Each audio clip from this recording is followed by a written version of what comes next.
آج اللہ کا نام لے کر سورۃ النساء کی آیت نمبر 11 سے شروع کرتے ہیں. یہ بڑی اہم ترین آیات ہیں اور قرآن پاک کا مشکل ترین ٹاپک، بلکہ اگر یہ کہا جائے کہ سب سے مشکل ٹاپک جو ہے وہ یہ ہے جو آج آنے لگا ہے سورۃ النساء میں. لہذا فل اٹینٹو ہوں، جس کو نیند آ رہی ہے تو وہ کھڑا ہو جائے تاکہ اس کی نیند جو ہے وہ مٹ جائے. ویسے بھی اب راتیں بہت لمبی ہیں، کوئی اتنا مسئلہ نہیں ہے. 7:15 عشاء ہو رہی ہے اور ابھی درس شروع ہے 8 سے لے کے 9 بجے تک، تقریباً 1 گھنٹے کی کلاس ہوتی ہے.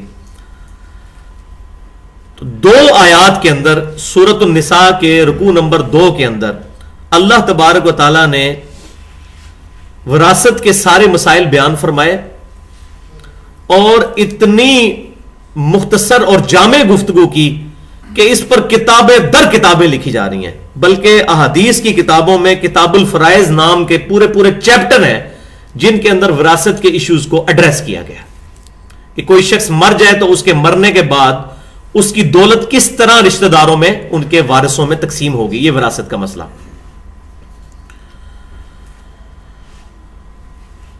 اب اس حوالے سے اس پر گفتگو کرنے سے پہلے کچھ چیزیں سمجھنا ضروری ہے. ان میں سب سے پہلی چیز تو یہ ہے کہ وراثت کے احکام جو سورۃ النساء میں نازل ہوئے، انہوں نے سورۃ البقرہ کی آیت نمبر 180 کو منسوخ کر دیا، جس کے اندر وصیت کرنا لازمی قرار دیا گیا تھا کہ جب بھی کسی شخص کی موت کا وقت قریب آئے یا اس کو لگے کہ میری موت قریب ہے تو اس پر یہ چیز واجب کی گئی تھی کہ وہ اپنے رشتہ داروں کے لیے وصیت کرے کہ میرے مرنے کے بعد میرے ماں باپ کو اتنا دے دیا جائے، اولاد کو اتنا دے دیا جائے. اور اس میں پھر یہ بھی اختیار دیا گیا تھا کہ اگر مرنے والا کوئی ناانصافی کر جاتا ہے تو مرنے کے بعد باقی رشتہ دار بیٹھ کر اس کی وصیت کو بدل بھی سکتے ہیں عدل کے دائرے کے اندر.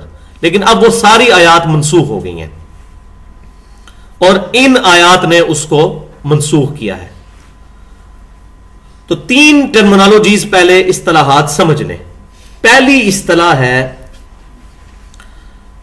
عطیہ، جس کو ہم کہتے ہیں ہبہ کرنا، تحفہ دینا کسی کو. دوسری اصطلاح ہے وصیت، کہ میرے مرنے کے بعد یہ چیز فلاں کو مل جائے، یہ وصیت.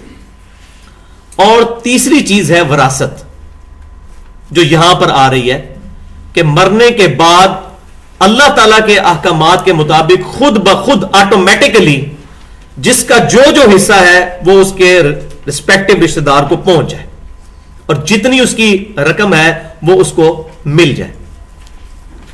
تو یہ 3 ٹرمینالوجیز سمجھ لیں، 3 اصطلاحات کو. عطیہ کہتے ہیں تحفے کو، ہبہ کرنے کو. کوئی شخص اپنی زندگی میں اپنی اولاد کو تحفہ کر دیتا ہے، رقم یا کوئی اور چیز ٹینجیبل فارم کے اندر، گاڑی کر سکتا ہے، مکان کر سکتا ہے، زمین کر سکتا ہے، یہ تحفہ. لیکن اس کے اندر شرط کیا ہوگی؟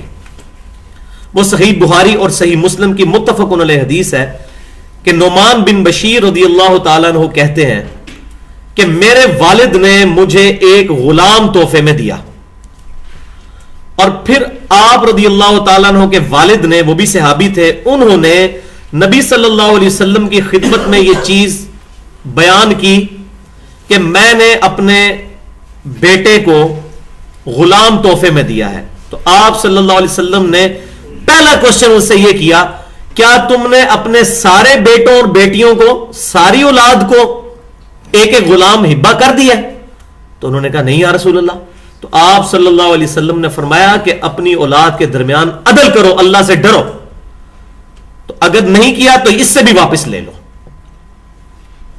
کیا تم یہ خواہش نہیں رکھتے کہ تمہاری اولاد بھی تمہارے ساتھ برابری کا سلوک کرے؟ یعنی تمام اولاد میں سے ہر بیٹا ہر بیٹی برابر پروٹوکول دے.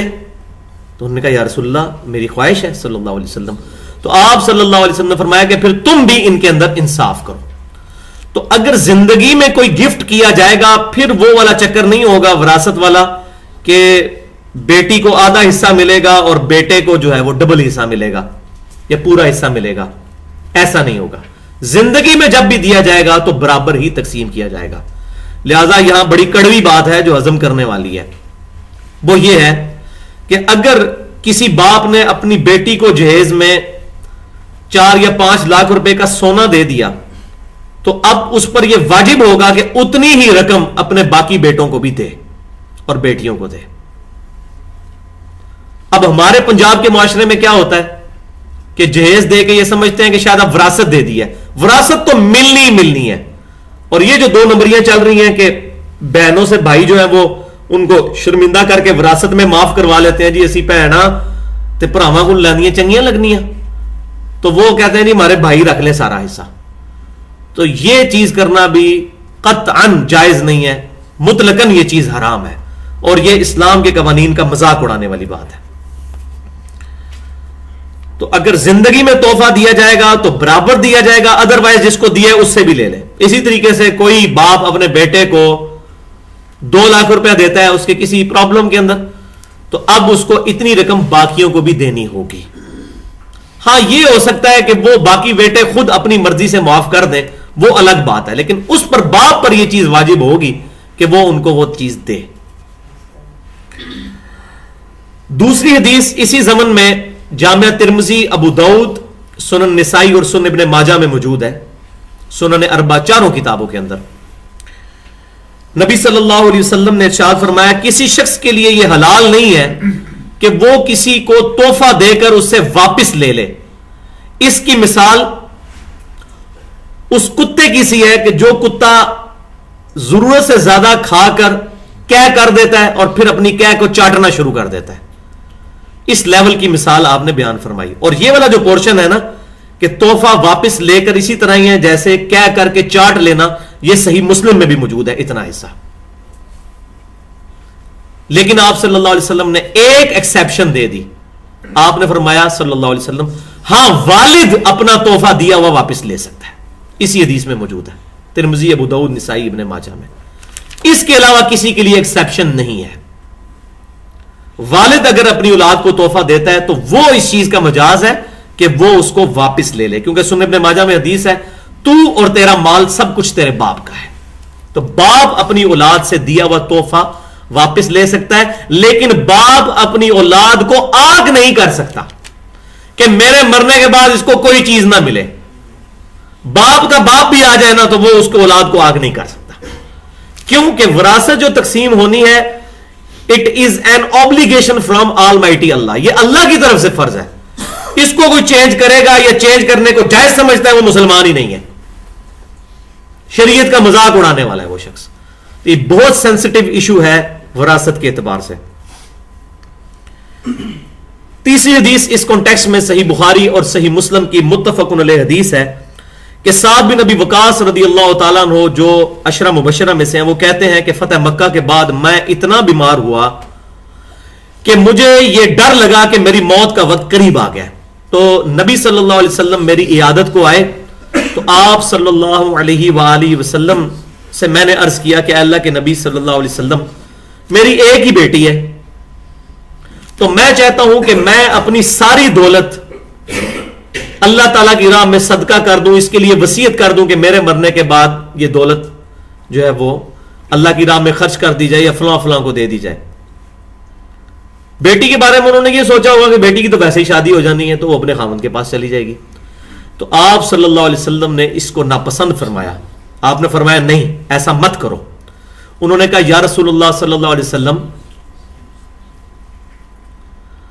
اگر میں اپنا 2/3 مال جو ہے 2/3 یہ خیرات کر دوں, یہ وصیت کر دوں کہ میرے مرنے کے بعد فلاں کو مل جائے. اب یہ وصیت والی چیز شروع ہو گئی ہے. وصیت کا تعلق ہے مرنے کے بعد, تحفے کا تعلق ہے زندگی میں. وصیت کا تعلق ہے مرنے کے بعد کہ انسان زندہ ہے اور یہ کہے کہ میرے مرنے کے بعد یہ چیز فلاں کو ملے گی, جب تک میں زندہ ہوں تو میرے پاس رہے گی. یہ ہوتی ہے وصیت. اور پھر تیسری چیز آئے گی وراثت. تو آپ صلی اللہ علیہ وسلم نے فرمایا نہیں. پھر انہوں نے عرض کیا اے اللہ کے رسول صلی اللہ علیہ وسلم میں اپنی آدھی دولت کے لیے وصیت کر دوں. آپ صلی اللہ علیہ وسلم نے فرمایا نہیں. حالانکہ صحیح بخاری اور مسلم کی متفق علیہ حدیث ہے, نبی صلی اللہ علیہ وسلم کی مبارک زبان پہ کبھی نہیں کا لفظ آتا ہی نہیں تھا. آپ سے کسی نے کوئی سوال کیا تو آپ کبھی بھی نہ نہیں کرتے تھے, لیکن اس موقع میں نے وہ الفاظ غور سے پڑھے, نہیں کے الفاظ ہیں نہیں. پھر انہوں نے کہا یا رسول اللہ صلی اللہ علیہ وسلم میں اپنا 1/3 مال وصیت کر دوں، تو آپ صلی اللہ علیہ وسلم نے فرمایا یہ بھی زیادہ ہے، لیکن اگر تم چاہتے ہو تو اتنا کر سکتے ہو، لیکن اس کو پسند نہیں فرمایا، فرمایا یہ بھی زیادہ ہے۔ اسی لیے پھر محدثین کی یہ رائے قائم ہوئی ہے کہ 1/3 کے بجائے 1/4 مال جو ہے وہ کرنا چاہیے، تاکہ آپ صلی اللہ علیہ وسلم کی جو مبارک منشا ہے اس کے اندر اندر بات رہے۔ ویسے 1/3 بھی کوئی کر دے تو اس کی بھی اجازت موجود ہے، لیکن یہ بالکل ایج پہ ہے۔ تو آپ صلی اللہ علیہ وسلم نے 1/3 پر بالکل ایج پہ اجازت دی کہ تم اس کی وصیت کر سکتے ہو۔ اور پھر آپ صلی اللہ علیہ وسلم نے بڑی لاجیکل بات ارشاد فرمائی، اور اسلام دین فطرت ہے۔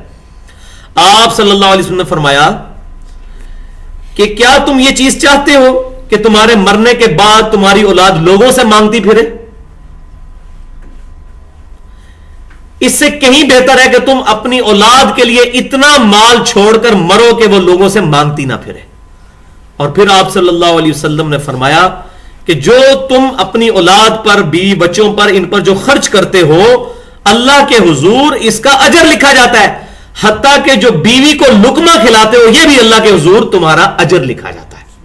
دیکھیں کیا پیارا کنسپٹ ہے اسلام کا، ہر چیز کو محیط کیے ہوئے۔ لیکن مسئلہ یہ ہے کہ درس قرآن کوئی سنے گا تو اس کو پتا چلے گا نا اسلام کیا ہے۔ ہم نے تو اسلام رکھ لیا ہے پگڑی میں، داڑھی میں، شلوار ٹخنوں سے اوپر کر لو، یہ سرخی میک اپ کر لو، یہ اسلام ہے۔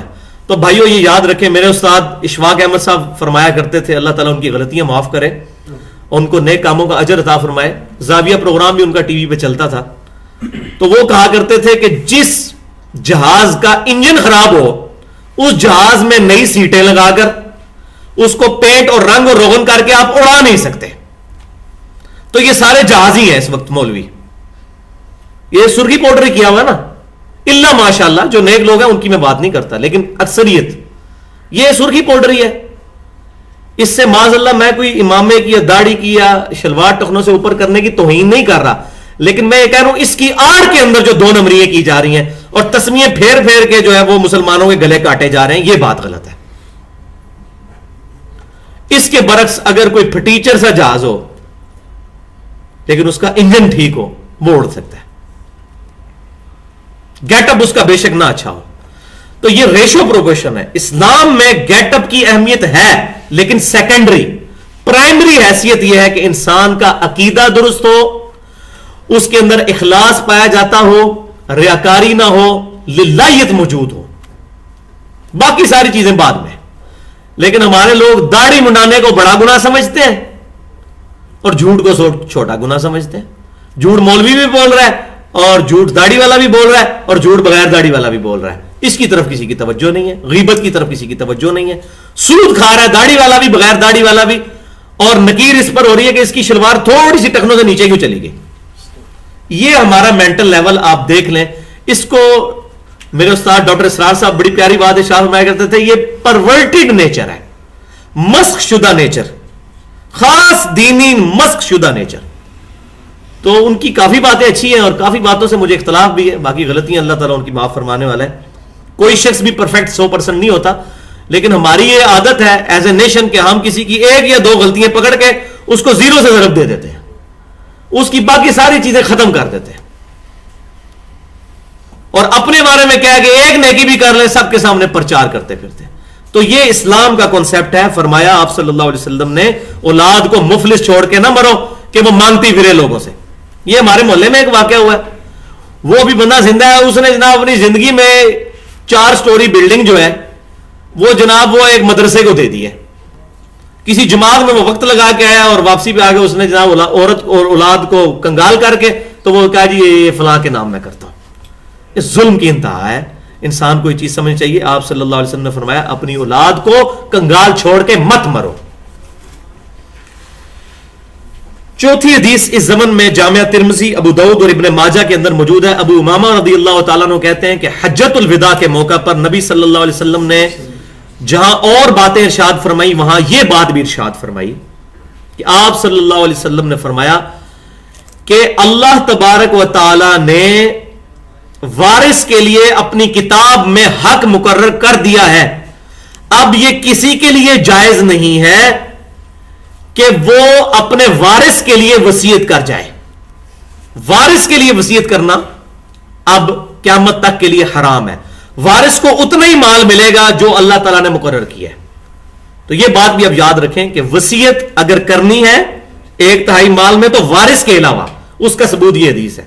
یہ نہیں ہو سکتا کہ کوئی شخص کہے جی 1/3 میں تو مجھے اجازت ہے، تو فلاں میرا بیٹا جو ہے نا وہ مجھے زیادہ پسند ہے، تو وہ 1/3 مال میں کہتا ہوں میرے مرنے کے بعد میرے بیٹے کو تو فلاں حصہ ملے گا، اس بیٹے کو اتنا مال فالتو بھی مل جائے، تو یہ قطعاً حرام ہے.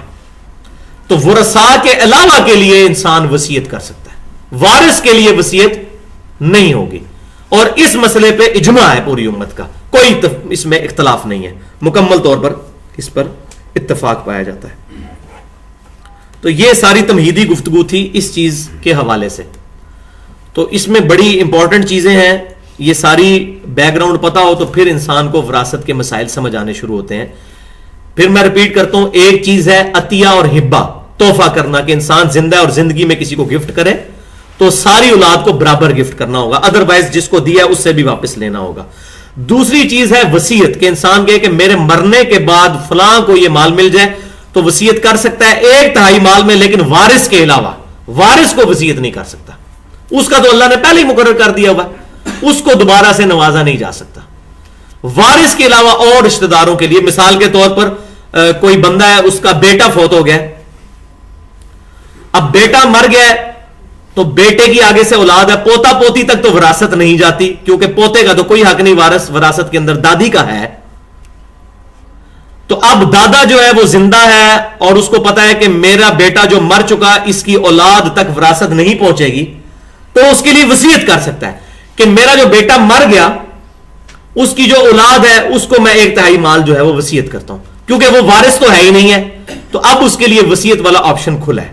تو یہ اللہ تبارک و تعالیٰ نے ایک اسکیپ روٹ اس مسئلے میں خود بخود ہمیں دے دیا ہے. اب اللہ کا نام لے کر اتنی پوری تمہیدی گفتگو کے بعد اس کو شروع کرتے ہیں. بسم اللہ الرحمن الرحیم، سورۃ النساء آیت نمبر 11. یوصیکم اللہ فی اولادکم، اللہ تعالیٰ تمہیں وصیت کرتا ہے، حکم دیتا ہے تمہاری اولاد کے بارے میں، اس کی میراث کے بارے میں. کیا؟ للذکر مثل حظ الانثیین، کہ لڑکے کا حصہ برابر ہوگا 2 لڑکیوں کے حصے کے. یعنی پوری کیلکولیشن کے بعد اگر لڑکی کے حصے میں 25,000 روپیہ آ رہا ہے تو لڑکے کو 50,000 روپیہ ملے گا. وہ پوری کیلکولیشن میں ایک کیس بھی کنسیڈر کر کے آپ کو پریکٹیکل بتاؤں گا بھی اس میں. ویسے تو اس کے جتنے کیسز بنتے ہیں وہ تقریباً سمجھے آپ 30-40 پاسبلٹیز بنتی ہیں. میرے پاس ایک پوری فائل موجود ہے جس کے اندر پورا ٹیبل بنایا ہوا ہے، 2 بیٹے ہو، 1 بیٹی ہو، پھر کیا ہے ماں نہ ہو، پھر کیا ہے باپ ہو، تو پوری کیلکولیشن ہوئی ہے اس میں. لیکن سمجھنے کے لیے خود بھی انسان کیلکولیٹ کر سکتا ہے. یہ پیورلی میتھمیٹکس ہے، اور یہ میتھمیٹکس آسان نہیں ہے، یہ ریشو پروپورشن والی میتھمیٹکس ہے، نسبت اور تناسب والی، جو ہمارے لیے جب میتھمیٹکس ہم پڑھتے تھے اس وقت بھی ایک ٹف سبجیکٹ تھا. لیکن میں کوشش کروں گا اس کو آپ کو آسانی کے ساتھ سمجھانے کی کوشش کروں انشاءاللہ. تو اللہ تعالیٰ فرما رہے ہیں کہ اللہ تمہیں وصیت کرتا ہے اس بات کی کہ لڑکے کا حصہ ہوگا ڈبل لڑکی سے. فَإِن كُنَّ نِسَاءً فَوْقَ اثْنَتَيْنِ، پھر اگر ہو صرف لڑکیاں 2 سے زائد، 2 یا 2 سے زائد اگر لڑکیاں ہی ہوں، لڑکا نہ ہو، فَلَهُنَّ ثُلُثَ مَا تَرَكَ، تو میت نے جو چیز چھوڑی اس کا 2/3 حصہ ان کے درمیان تقسیم کیا جائے گا. اگر لڑکے نہیں صرف لڑکیاں ہیں تو 2/3 مال جو ہے وہ ان کے اندر تقسیم کیا جائے گا. وَإِن كَانَتْ وَاحِدَةً، اور اگر ایک ہی لڑکی ہو، فَلَهَا النِّصْفُ، تو آدھا جو جائیداد کا حصہ ہے وہ اس کو مل جائے گا بیٹی کو. وَلِأَبَوَيْهِ لِكُلِّ وَاحِدٍ مِّنْهُمَا السُّدُسُ، اور میت کے ماں باپ کو ہر ایک میں کو، ماں کو بھی اور باپ کو بھی 1/6 حصہ ملے گا. مما ترک ان کان لہ ولد، اس میں سے کہ جو چھوڑا ہے میت نے بشرطے کہ میت کی اولاد ہو. فَإِن لَّمْ يَكُن لَّهُ ولد، اور اگر میت کی اولاد نہ ہو پھر کیا ہوگا؟ وَوَرِثَهُ أَبَوَاهُ فَلِأُمِّهِ ثُلُث، اس کے وارث صرف اس کے ماں باپ ہی ہوں تو اس کی ماں کا اب 1/3 حصہ ہو جائے گا. پہلے 1/6 تھا, اب ڈبل ملے گا, 1/3 ہو جائے گا. 1/6 کو 2 سے ضرب دیں تو 6 کٹ کے کیا آ گیا, 1/3, اور باقی بھی سارا باپ کو مل جائے گا. فَإِن كَانَ لَهُ إِخْوَةٌ فَلِأُمِّهِ السُّدُسُ مِن بَعْدِ وَصِيَّةٍ يُوصِي بِهَا أَوْ دَيْنٍ. اور اگر میت کے بہن بھائی بھی ہوں تو ماں کا پھر چھٹا حصہ ہوگا, اور یہ ساری تقسیم ہوگی من بعد وصیۃ یوصی بها, اس وصیت کو پورا کرنے کے بعد جو مرنے والے نے وصیت کی ہے, او دین, یا اس کا قرض اتارنے کے بعد. یعنی پہلی چیز فرمائی کہ وصیت پوری کرنی ہے مردے کی, دوسری چیز فرمائی قرض اتارنا ہے, اس کے بعد باقی جداد تقسیم ہونی ہے. اب یہ حیران کن بات ہے کہ پہلی چیز تو ہونی چاہیے تھی کہ اس کا قرض اتارا جائے, کیونکہ صحیح بخاری مسلم میں حدیث ہے کہ قرض ایسی چیز ہے جو شہید کا بھی نہیں معاف ہوتا. یہاں ترتیب کیوں الٹی گئی ہے, اس کی وجہ یہ ہے کہ جو مرنے والے نے وصیت کی ہے, جس کے لیے وصیت کی ہے, اس کی امپورٹنس اس لیے زیادہ ہے کہ جن سے اس نے قرضہ لیا وہ تو خود مانگ لیں گے آ کے, وہ تو شور ڈال کے اپنا حصہ لے لیں گے, کیونکہ وہ تو دعوے سے لیں گے کہ جی دیو جی سانو, جیسے کہ آج جنازے کی پرونوسمنٹ ہوتی ہے جی کوئی لین دین ہے تو کر لو, وہ تو گربان پکڑ کے بھی لے لیں گے. لیکن جس کے لیے وصیت کی ہوئی ہے اگر وہ بیچارہ ماٹھا سا ہے تو وہ بیچارہ ریکویسٹ ہی کر سکتا ہے, کیونکہ اس نے کمایا تو کوئی نہیں ہوا, اس کو تو مفت میں مل رہا ہے, تو کہے گا جی میرا حصہ بھی مجھے دے دیں, تو وہ اتنے شد و مت کے ساتھ اظہار نہیں کر سکتا. اسی لیے اللہ تعالیٰ نے ہماری انسٹنکٹ کے اوپر سٹرائک کی. پہلی چیز کی ہے, پہلے وصیت جو کی ہے نا اس نے وہ تقسیم کرو, اس کے بعد جو ہے وہ قرضہ اتارو. قرضے والے تو خود تمہاری چمڑی اتار لیں گے, یعنی بٹوین دی ورڈز یہ بات ہو رہی ہے, وہ تو چھوڑیں گے نہیں, وہ تو لیں گے. تو یہ اس لیے ترتیب ہے. آباؤکم و ابناؤکم لا تدرون ایہم اقرب لکم نفعا, تمہارے ماں باپ یا تمہارے بیٹے ان میں سے کون زیادہ قریب ہے کہ تمہیں نفع پہنچانے کے اعتبار سے, یہ اللہ تبارک و تعالیٰ کے علم ہے, یہ اللہ تعالیٰ کا ڈیسیژن ہے. اب یہ نہ سوچو کہ ماں باپ تو بوڑھے ہو گئے جی انہوں نے کیا لے کے کرنا ہے, تو اللہ تعالیٰ فرماتا ہے نہیں, یہ اللہ تعالیٰ کا ڈیوائن ڈیسیژن ہے, یہ تم نے نہیں یہ اپنی میتھمیٹکس لڑانی اس مسئلے میں کہ جی ماں باپ کو دے کے کیا کریں گے, جی ایسے ہی بوڑھے نے انہوں نے کیا کرنا ہے, 2 دی روٹی اور ساڑھے کو کھا لیں گے, تو ایسا نہیں ہے. یہ اللہ تبارک و تعالیٰ جانتا ہے. فریضۃ من اللہ, یہ فرض کیا ہوا ہے اللہ کی طرف سے. ان اللہ کان علیما حکیما, اللہ تعالیٰ بے شک علم والا ہے اور دانائی والا, حکمت والا ہے. اس کے علم میں ہر چیز کہ کس کا کتنا حصہ ہونا چاہیے, اور وہ حکمت بھی رکھتا ہے. یہ اس کے الٹپ ڈیسیژن نہیں ہے, ایٹ رینڈم نہیں ہے, بلکہ اللہ تبارک و تعالیٰ نے پورے وزڈم کے ساتھ یہ چیزیں ڈیفائن کی ہیں. تو اب یہ پوری اس آیت کے بعد اس کا ذرا تھوڑا خلاصہ سمجھ لیں. وہ یہ ہے کہ وراثت کے تقسیم ہونے کے لیے 2 چیزیں تو میں نے پہلے بتا دی کہ وصیت پہلے پوری کی جائے گی اور دوسرا قرض اتارا جائے گا جو آ گیا, اس کے بعد وراثت تقسیم ہوگی. اب وراثت تقسیم ہونے میں ترتیب کیا ہونی چاہیے, تو ترتیب اس میں یہ ہوگی کہ پہلے ماں باپ کا حصہ نکالا جائے گا پورے مال میں سے, 1/6 ہے یا 1/3 ہے, پورے مال میں سے نکالا جائے گا ماں باپ کا حصہ. اس کے بعد جو باقی بچے گا اس میں بیوی کا حصہ, زوج بلکہ لفظ استعمال کر لیں آپ, سپاؤس جس کو کہتے ہیں, بیوی کے لیے مرد اور مرد کے لیے بیوی. اگر مرد مر گیا تو اس کی بیوی, اگر بیوی مر گئی تو اس کے مرد کے لیے. تو ماں باپ اور زوج ان دونوں کے حصے پورے مال میں سے تقسیم ہوں گے. 1/8 اگر حصہ ملنا ہے بیوی کو تو وہ پورے مال میں سے 1/8 ملے گا. تو ماں باپ اور بیوی یا خامند اس کو پورے مال میں سے ملے گا, اور باقی جو مال بچے گا اس مال میں سے پھر مزید ڈویژن ہوگی. تو جو باقی بچنے والی اولاد ہے وہ باقی بچے ہوئے مال میں سے اتنا حصہ لے گی. یہ نہیں ہے کہ وہ کہ جی مجھے پورے مال میں سے اب آدھا دو یا وہ. تو یہ ڈویژن ہے اس کی. اب اس کے لیے میں ایک ایگزامپل کنسیڈر کر لیتا ہوں تاکہ آپ کو بات سمجھ آ جائے گی. مثال کے طور پر ایک شخص جو ہے وہ 1,20,000 روپیہ چھوڑ کر مرا ہے. 1,20,000 روپیہ. یہ سپوز کر لیں آپ. اس نے 10,000 کا قرض اتارنا ہے اور 10,000 روپے کی اس نے وصیت بھی کی ہوئی ہے کسی کے لیے کہ میرے مرنے کے بعد فلاں مسجد میں یا فلاں مدرسے میں یا فلاں غریب آدمی کو 10,000 روپیہ میرے مال میں سے دے دیا جائے. تو پہلے کیا ہوگا کہ وہ وصیت پوری کی جائے گی. 10,000 روپیہ ہم اس مسجد کو یا مدرسے کو یا اس پرٹیکولر پرسنالٹی کو دیں گے کہ جس کی اس نے وصیت کی ہے. باقی کتنا رہ گیا؟ 1,10,000. اب 10,000 روپیہ اس نے قرض بھی اٹھایا ہوا ہے تو 10,000 روپیہ قرض بھی اتار دیں گے. پیچھے کیا بچا؟ 1,00,000. اب ترتیب کیا ہوگی کہ میں نے بتایا تھا کہ 2 لوگ ہیں جن کا مال وراثت میں جو حصہ ہے وہ پورے مال میں سے ملتا ہے. ماں باپ اور بیوی یا خامد. اور باقی جو مال بچے گا وہ پھر اولاد میں اور بہن بھائیوں میں تقسیم ہوگا. اور اس میں مزے کی بات یہ ہے کہ اگر اولاد نرینہ موجود ہے یعنی لڑکا ہے پھر بہن بھائیوں کو کچھ بھی نہیں ملے گا. بہن بھائی اس وقت شامل ہوتے ہیں جب کوئی شخص لڑکا چھوڑ کے نہ مرے, صرف لڑکیاں ہی لڑکیاں ہوں تو پھر بہن بھائیوں میں بھی حصہ آ جاتا ہے. اگر لڑکا بھی ہے اور لڑکیاں بھی ہیں اس کی تو بہن بھائی فوراً فارغ. تو یہ سیدھا سا فارمولہ ہے کہ اگر اولاد نرینہ ہے تو بہن بھائی کو کچھ نہیں ملنا. پہلے نمبر پہ ماں باپ کو, اس کے بعد خامند کو یا خامند کے لیے بیوی کو, اور اس کے بعد اولاد کو. لڑکے کو ڈبل ملے گا لڑکیوں سے.